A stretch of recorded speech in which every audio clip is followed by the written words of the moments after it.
భారత జాతి 64వ గణతంత్ర దినోత్సవ శుభాకాంక్షలు. అలాగే భారతదేశంలో భరతమాతకైతే ఎంత గౌరవాన్ని ఇస్తున్నామో ఈరోజు ప్రతి ఒక్క స్త్రీలకు కూడా అంతే గౌరవాన్ని ఇవ్వాలి. ఈరోజు స్త్రీకి ఎన్నో అన్యాయాలు, అక్రమాలు, ఆకృత్యాలు జరుగుతున్నాయి. వాటిని మన యొక్క భారతీయులు ఎదుర్కోవాలి. ప్రతి ఒక్కరి మీద ఈ యొక్క కర్తవ్యం అనేది ఉందని మర్చిపోకూడదు.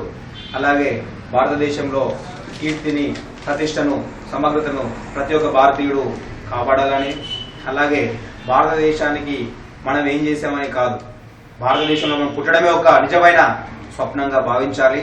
ఎందుకంటే భారతదేశము ఆనాటికి ఈనాటికి ఎంతో అభివృద్ధిలోకి వచ్చింది. అలాగే ఒక భారతదేశం యొక్క సమగ్రతని ప్రతి ఒక్క పౌరుడు కాపాడాలని నా యొక్క మనవి. అలాగే నేను ఒక చిన్న పాట రూపంలో మీకు 4 లైన్లు వినిపిద్దాం అనుకుంటున్నాను.